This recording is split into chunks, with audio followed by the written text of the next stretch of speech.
Nama saya Imam Mahdi.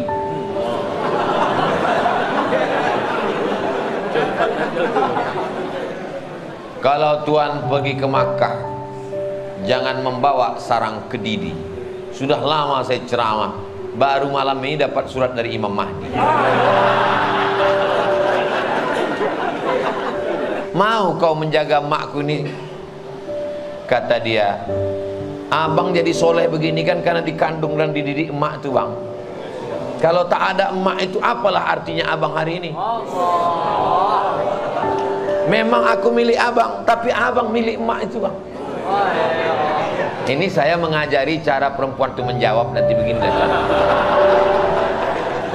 Kalau begitu kata dia, nikahi dia. Tapi kalau kata dia, gimana kita mau bahagia, mau bulan madu kalau emak kita sakit? Bunga bukan setangkai, kumbang bukan seekor. Patah tumbuh hilang berganti, hilang satu tumbuh seribu. Tak pernah saya main tuo, main judi. Tak pernah saya main ganja. Doa almarhumah emak ini luar biasa. Didoakannya tiap malam tahajud sampai tutup pintu hati itu mau buat dosa. Jadi ibu 9 bulan 10 hari ibu kandung anak ini. Darah ibu mengalir dalam anak. Maka doa ibu tiap malam, ya Allah tutupkan pintu hati anakku ini jangan sampai dia pakai narkoba. Tutupkan pintu hatinya jangan sampai dia berzina. Tutupkan pintu hatinya jangan terbukakan hatinya supaya dia sholat berjamaah ke masjid.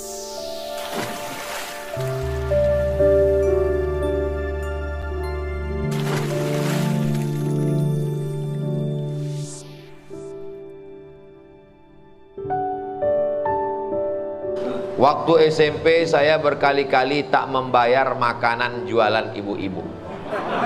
Bagaimana cara membayarnya sekarang?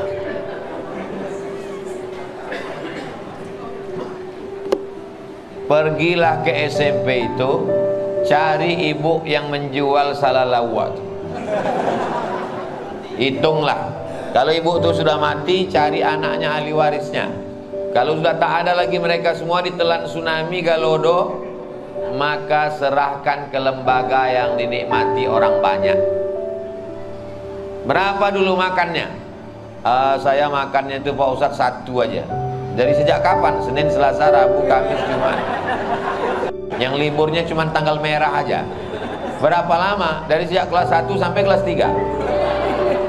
Hitunglah harga salalawu itu dengan bakwan dan tahu tempe isi. Hitung kira-kira berapa kalau di total. Waktu itu total berapa, maka bayarkanlah menurut harga emas sekarang. Misalnya bakwan waktu itu 100 perak, berarti kalau seminggu kan 700. Kalau sebulan berarti anggaplah 3000. Berarti kalau 10 bulan 30.000. Anggaplah bulan Ramadan taubat 30.000 kelas 1, 30.000 kelas 2, 30.000 kelas 3. Berarti 3 tahun tuh tambah sedikit biar supaya diampunkan Allah dosa 100.000. 100.000 tahun 80 100 gram emas. Membayarnya sekarang jangan 100.000. Hitung harga emas. Harga emas 1 gram sekarang berapa? 1 juta. Maka bayarkan 1 juta. Tak ada ahli warisnya, maka cari lembaga yang dinikmati orang banyak. Datang ke YTWU. Kalau payah ke YTWU, YTWU itu simpang bingung belok kiri sebelum TPU Kopit YTWU. Kalau payah, serahkan sekarang ke Ustadz Alnop. Nah, serah. Tak perlu dicakapkan, tak perlu ini untuk mengganti bakwan dengan salalawu, tak perlu. Serahkan Ustadz Alnop, ini untuk dana sosial.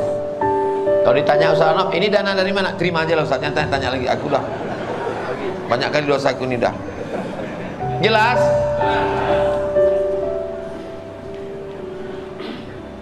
Amanah orang tua kami, anak perempuan dan laki-laki dibagi rata saja harta warisan.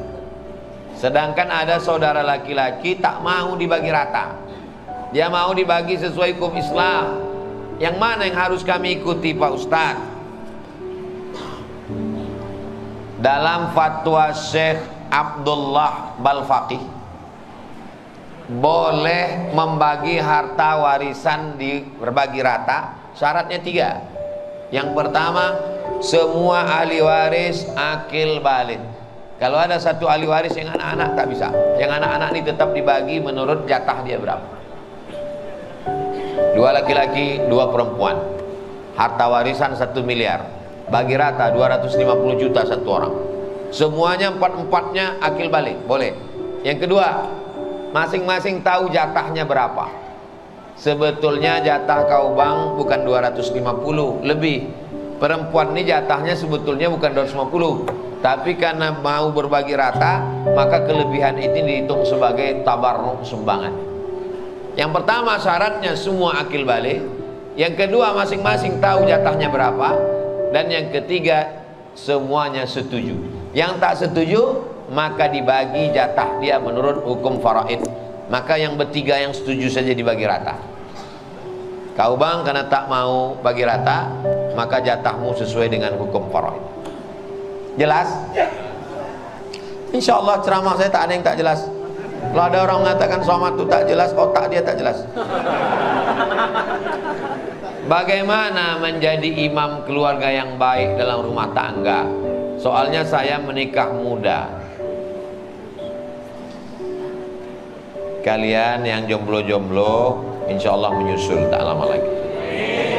Yang ngaminkan itu yang belum nikah aja. Ini bini di belakang amin. Dia tak tahu bini memantau dari atas. Amin gitu. Balik ke rumah, abang tadi amin untuk siapa? Anak kita mah. Laki-laki ini jadi imam kewajibannya 5. Ingat nih laki-laki. Yang pertama ngasih makan. Bini udah kasih makan? Yang kedua pakaian. Bini udah kasih pakaian? Banyak di luar sana bini tak dikasih pakaian.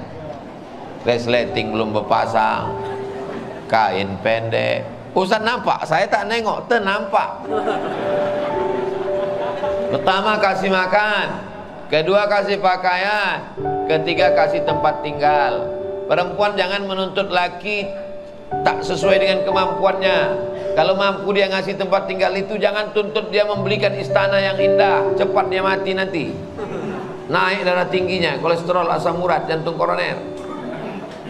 Kasih makan, kasih pakaian, kasih tempat tinggal, kasih pendidikan. Mestinya kalian yang mendidik istri ini laki-laki. Tapi karena tak sanggup mendidik, bawa ke pengajian di Masjid Al-Muslimin.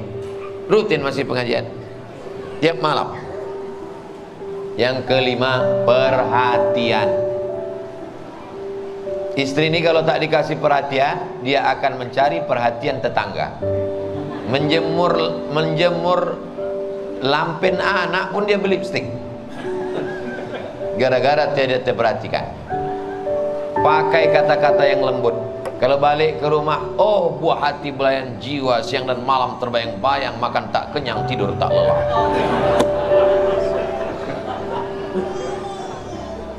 Tengoklah Nabi tak pernah memanggil pakai nama.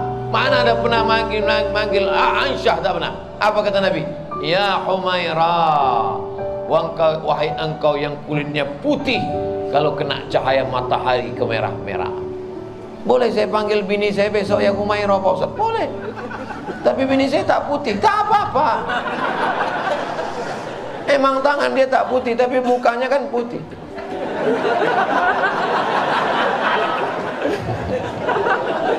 Muka putih, tangan hitam.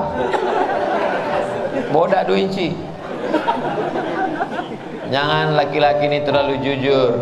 Ya Hajar Aswad.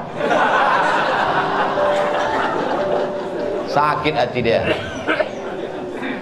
Khairukum, orang yang paling baik di antara kalian bukan yang tahajudnya banyak.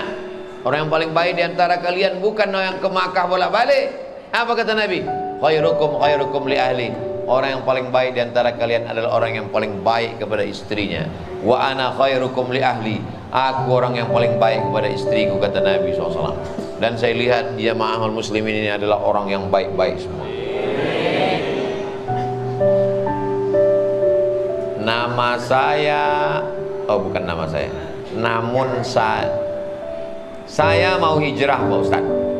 Tapi satu sisi saya merasa dihantui oleh masa lalu. Baca ayat kursi. Untuk ngusir hantu itu baca ayat kursi. Setiap kali saya mau baik, selam saja dia hadir menuntut terhadap saya. Mohon penguatan dari Ustadz agar saya teguh pendirian. Hujan. Mudah-mudahan kalian di luar sana teguh pendirian. Mohon Ustadz penguatan dari Ustadz agar saya teguh pendirian.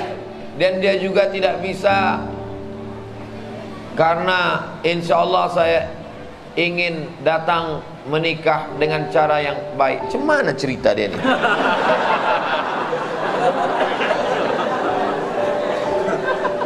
Oh, dia mau tobat, dia mau nikah, dia minta supaya calonnya ini bersabar menerima dia karena dia mau menikah dengan cara yang baik. Jadi intinya komunikasi mesti baik. Sampaikan ke perempuan yang mau kau nikah ini, bilang sama dia, Adinda, abang belum cukup modal sekarang, jadi terimalah aku insya Allah di Januari 2024, sebulan sebelum Pilpres. Insya Allah di situ kita akan, nah, insya Allah dia mau menerima. Yang penting jangan kasih tahu. Kalau padi katakan padi, jangan kami tertampi-tampi. Kalau jadi katakan jadi, jangan kami ternanti-nanti. Itu. Karena perempuan ini ingin kepastian. Walaupun yang laki-laki, walaupun kalian kaya, mobil kalian mahal, tapi kalau tak jelas tanggalnya, dia lebih memilih yang sederhana tapi jelas tanggalnya. Betul? Tengok, yang udah berlaki pun mengaku. Perempuan itu ingin kepastian. Kalau kalian memang betul jantan, bukan kalian datang bawa motor malam minggu, malam ahad. Yang jantan itu bukan datang bawa mawar, yang datang bawa mahar, itu yang jantan. Walaupun hanya seperangkat alat sholat dan kitab suci Al-Quran. Siap? Siap. Nama saya Imam Mahdi.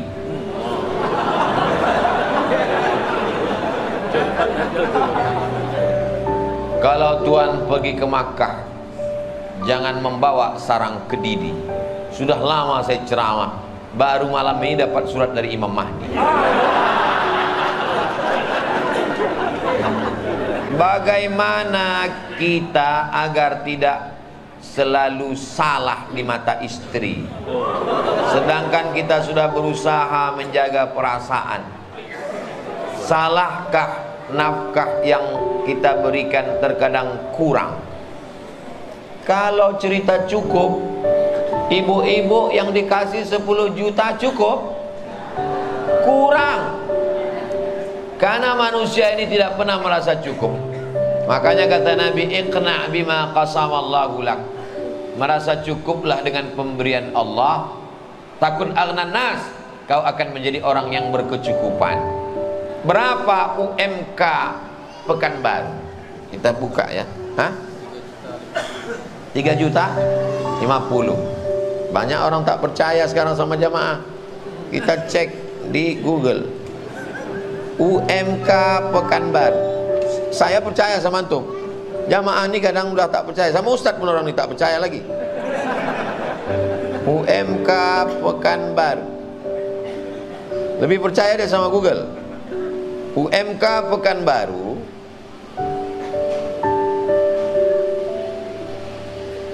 naik 51.000 dari UMK 2021, maka sekarang 3.049.000 rupiah. Beda 1 rupiah dengan antum tadi.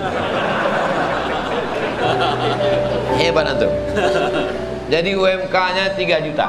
Jadi kalau ada di antara bapak-bapak ini mengasih 3 juta, maka bersyukurlah ibu, karena itu sudah di UMK Pekanbaru.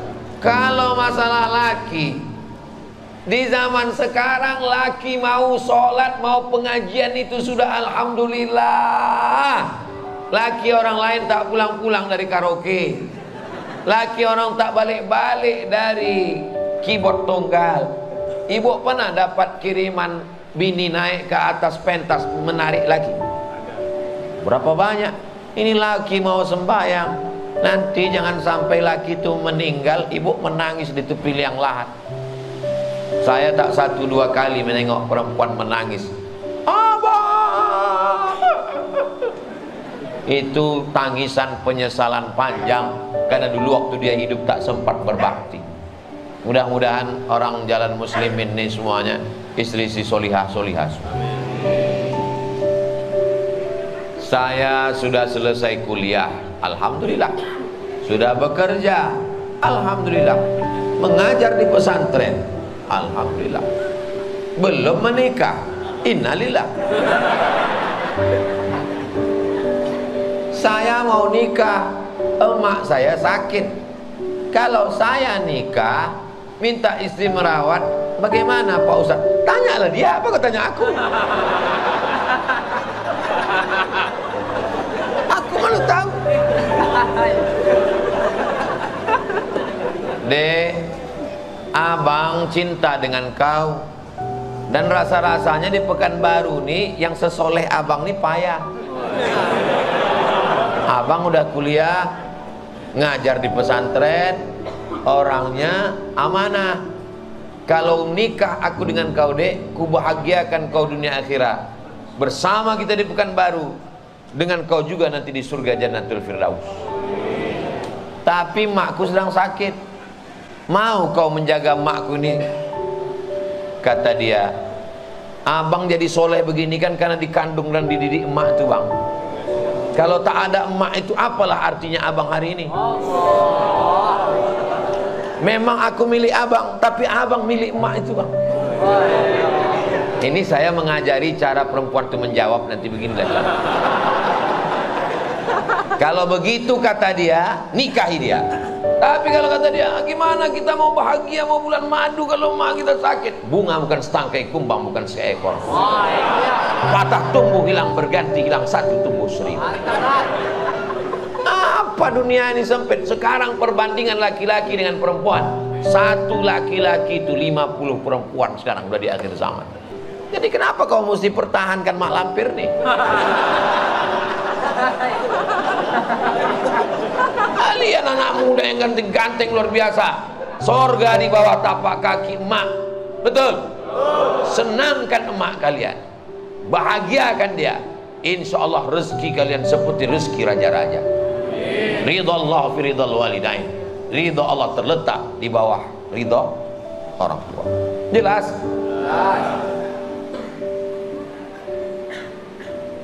Saya mencintai seorang wanita. Alhamdulillah. Alhamdulillah. Masih ada anak laki-laki mencintai perempuan. Alhamdulillah. Sekarang anak laki-laki mencintai laki-laki. Saya ingin menyampaikan niat baik saya ini kepada dia. Namun saat ini saya tak ingin mengganggu kuliahnya. Bolehkah saya berikhtiar untuk mencintai dia sampai saya menghalalkannya? Bagaimana cara ikhtiar mencintai wanita dalam Islam? Kalau antum mencintai perempuan yang sedang kuliah, belum tentu bapaknya izin anak itu kuliah sambil nikah. Belum tentu dia pula mau sama kamu. Berapa banyak cinta kelapa, awak cinta dia tak apa-apa. Bertepuk sebelah tangan, mana berbunyi. Jadi pastikan saja. Caranya bagaimana?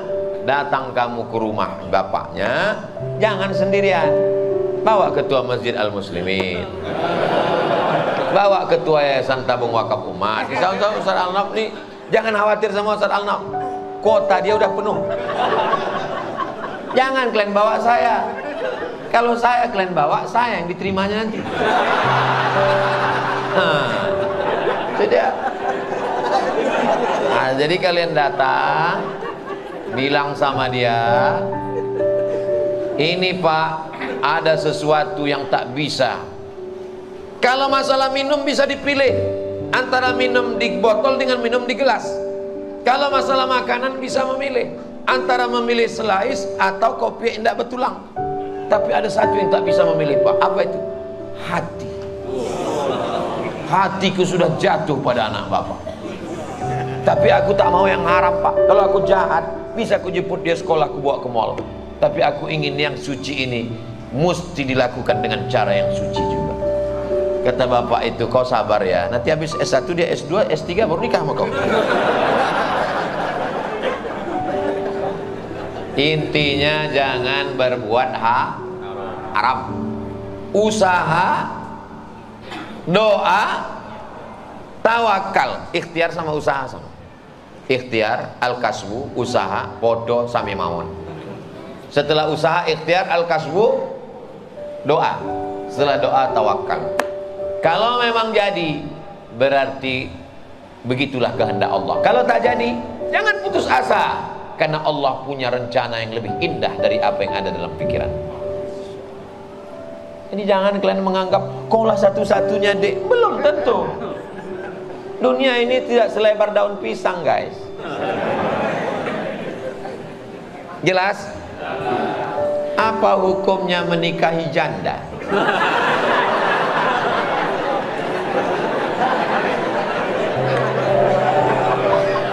Datang sahabat Nabi. Kata Nabi, kau nikah? Iya ya Rasulullah. Hala bikron, kenapa kau tak nikah sama anak gadis? Kenapa kau nikah sama janda? Kata Nabi. Kata dia, adikku banyak. Kalau aku nikah sama anak gadis, seumuran sama adikku ini berkelahi dia. Tapi kalau aku nikah sama janda ini, bisa dijaganya adik-adikku ini. Jadi kalian kalau nikah tuh kalian pikirkan mak kalian pikirkan adik kalian. Jangan kalian korban sinetron. Cuma kita berdua adik, emak kau kan ada di belakang.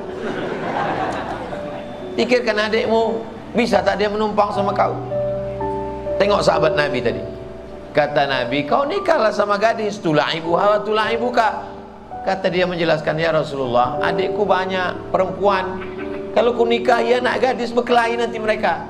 Ku nikahi dengan dia ini dan damai.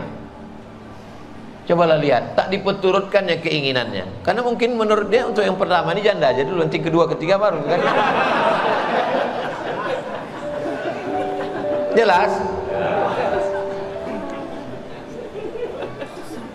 Cara untuk membentengi diri pada masa puber. Puber itu pura-pura berak agar tidak tersesat ke jalan yang salah, seperti tindakan buruk yang berhubungan dengan puber. Ada pula lambang senyumnya di bawah.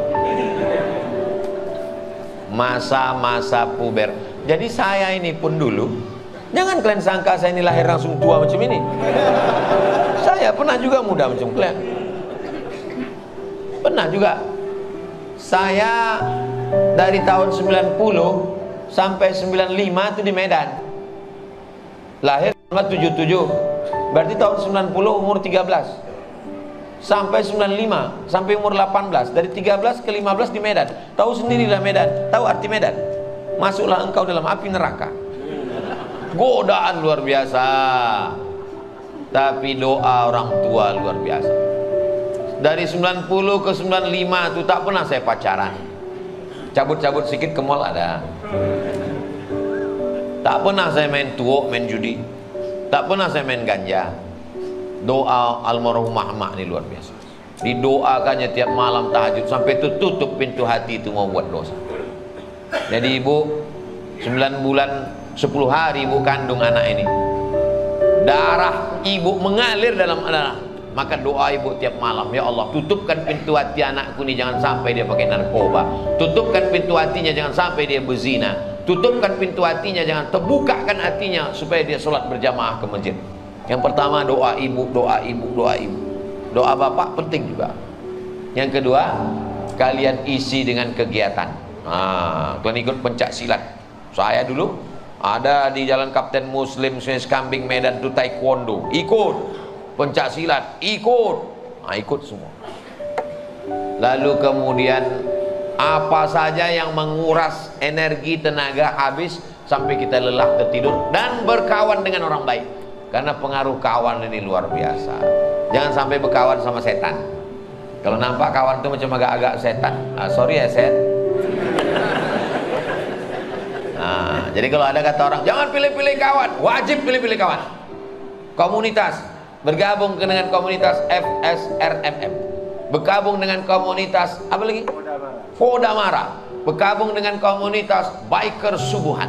Oh, pakai motor. Anak-anak biker subuhan tiap Rabu subuh mengaji Riyadus Sholihin dekat rumah saya di Rimbo Panjang.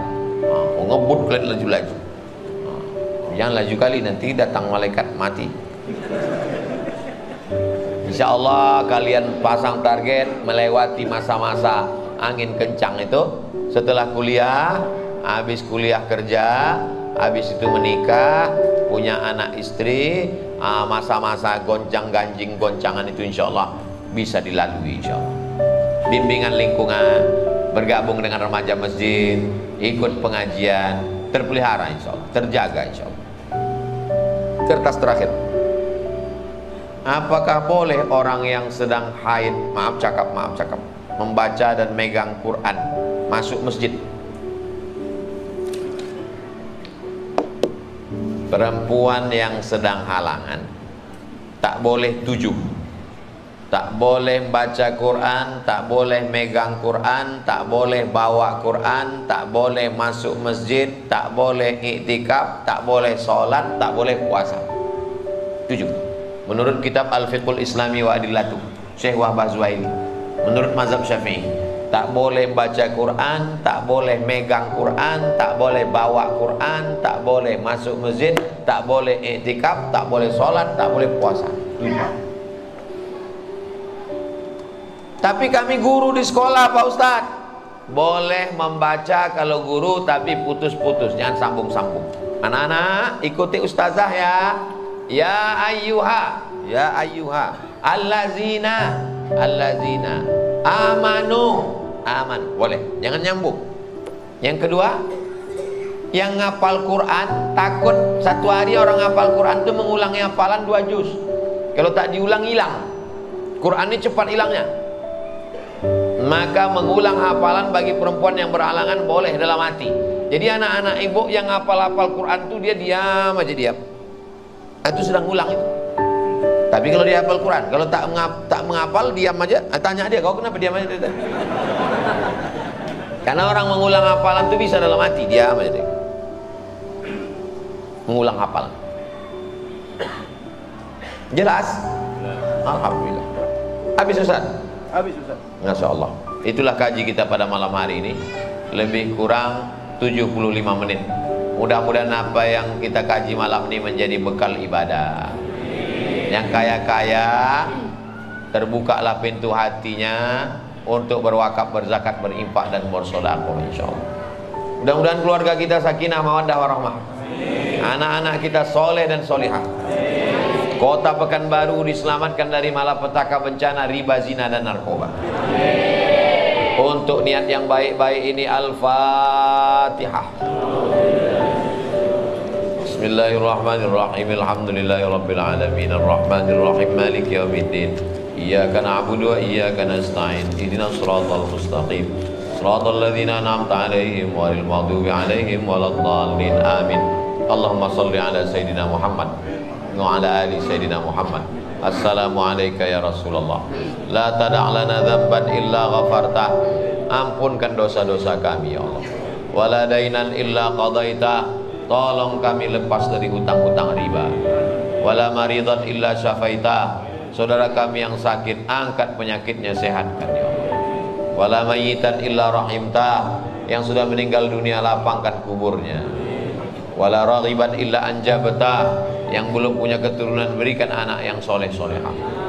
Wala aziban illa zawwajta. Yang belum jumpa jodoh, jumpakan dengan jodoh yang baik-baik.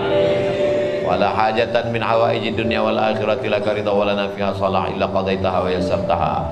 Segala hajat dunia, hajat akhirat Engkau ridha dan baik bagi kami, tunaikan, mudahkanlah ya Allah.